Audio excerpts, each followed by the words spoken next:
محمد اختر صاحب رحمہ اللہ تعالی اس پر بارہا ارشاد فرماتے تھے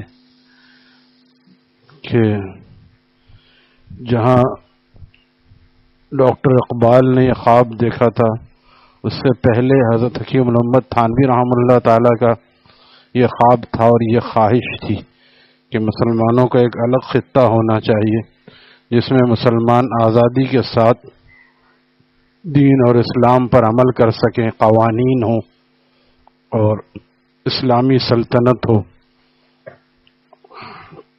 کیونکہ اقبال مشہور شاعر مشرق تھے اس لیے ان کی بات زیادہ عام ہو گئی۔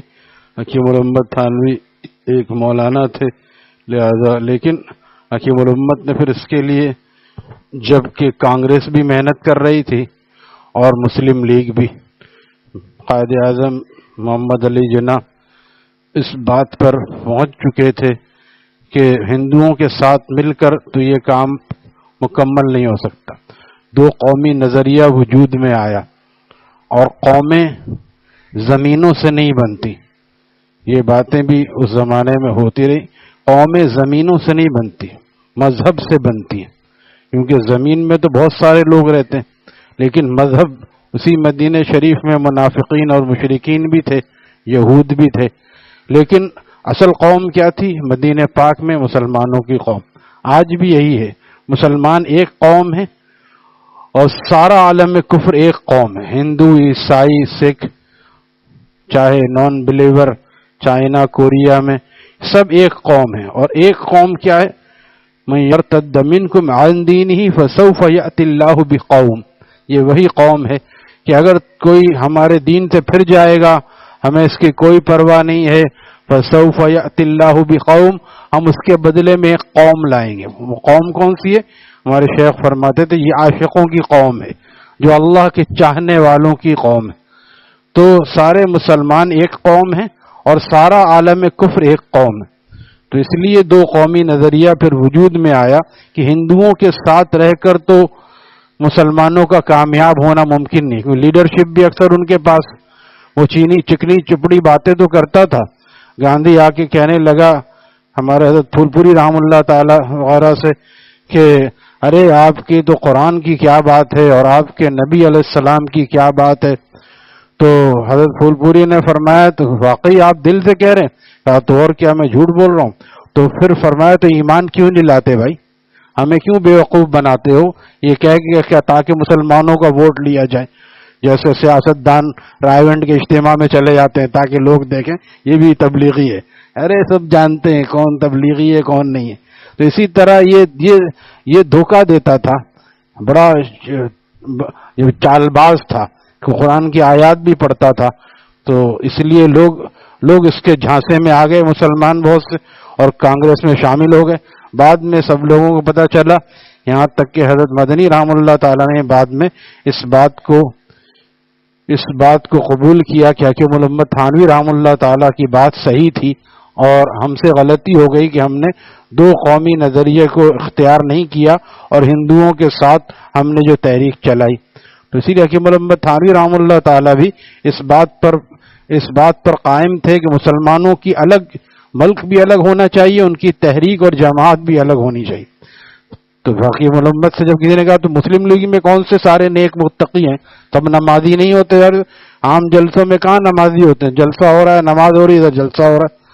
تو حکیم الامت نے فرمایا کہ کانگریس دونوں آنکھوں سے اندھی ہے کیونکہ اس میں ہندوؤں کی لیڈرشپ ہے، اور مسلم لیگ ایک آنکھ سے کانی ہے، اگرچہ دین اس کے اندر بھی پورا نہیں ہے لیکن ایمان تو ہے، ایمان تو موجود ہے۔ لہذا یہ دیکھا جائے گا جہاں کفر اور اسلام کا معاملہ وہ دیکھا جائے گا، اگرچہ مسلمان کمزور بھی ہے تو مسلمان، اور تمام دنیا کے کافروں سے وہ مسلمان بہتر ہے جو جتنا بھی گناہگار ہے، اس کی کوئی حد و انتہا نہیں ہے۔ اگر وہ کلمہ طیبہ پڑھنے والا ہے اول تو اس کو آج کل میں ہی کسی وقت بھی توبہ کی توفیق ہو جائے گی، اور نہیں تو کم از کم مرنے سے پہلے، نہیں تو وہاں جا کر یہ کلمہ کبھی نہ کبھی کام آئے گا۔ اور جس نے کلمہ نہیں پڑھا اس کا جنت میں جانا ممکن نہیں ہے اور دوزخ میں جانا یقینی ہے۔ اس لیے یہ کہنا کہ کیا فائدہ ایسے ملک کا جس میں اسلام نافذ نہ ہو سکا لیا گیا تھا تو لیا گیا تھا. جیسے آج مسلمان ہیں کہ کلمہ پڑھ رہے ہیں تو کیا کہیں گے, کیا فائدہ ایسا کلمے پڑھنے کا؟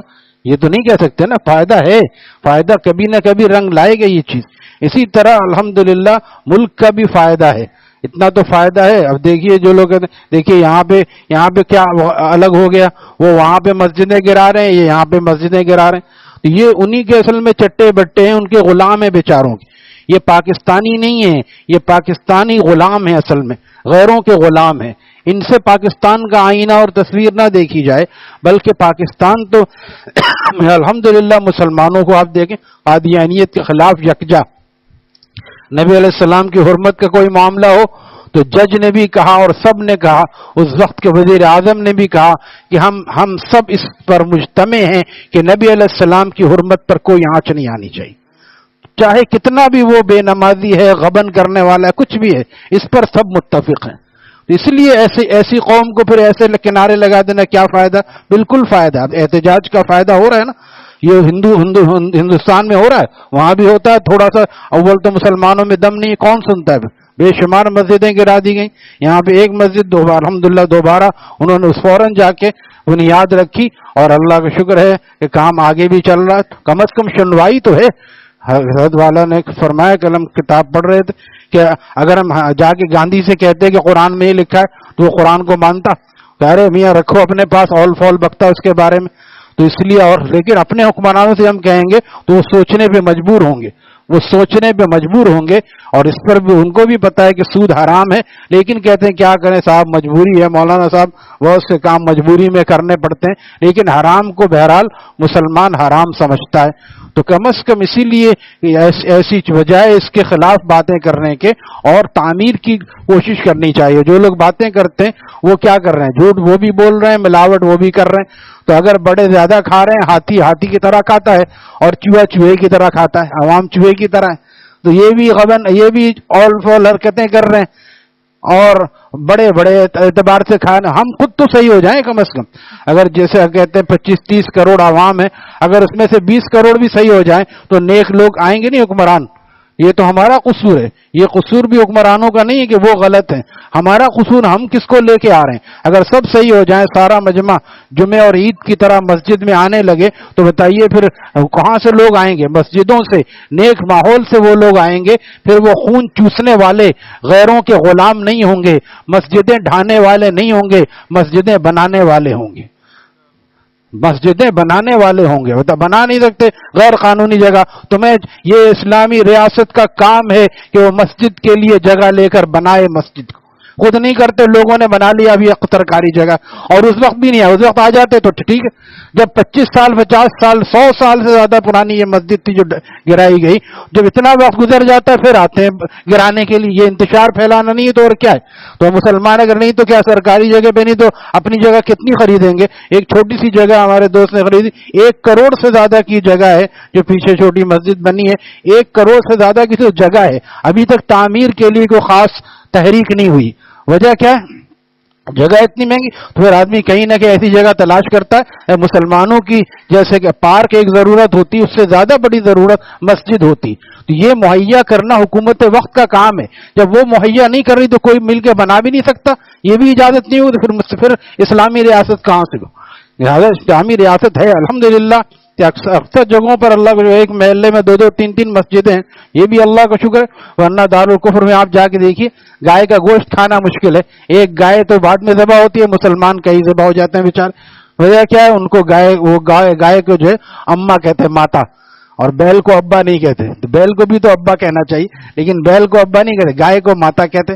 اتنی ترقی یافتہ دور میں کہتے ہیں پاکستان سے بھی کئی گنا آگے آئی ٹی میں ہے, لیکن اتنی سی عقل نہیں آتی کہ گائے کی بھی عبادت کی جاتی.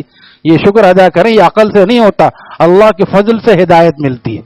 اللہ کے فضل سے ہدایت ملتی ہے کہ اللہ تعالیٰ نے ہمیں موحد بنایا, اپنا پرستار بنایا. ورنہ بتوں کو پوجنے ہر جگہ بت لے کے بھی جاتے ہیں, بت کھڑے ہوئے ہر جگہ. لہذا کوشش کرنی چاہیے کہ یہ نظریہ بنایا جائے کہ الحمدللہ ملک ہمارا اسلامی ہے. ہم سب مسلمان پکے مسلمان ہو جائے تو اسلام خود بخود نافذ ہو جائے. اس میں دوسری کیا رائے؟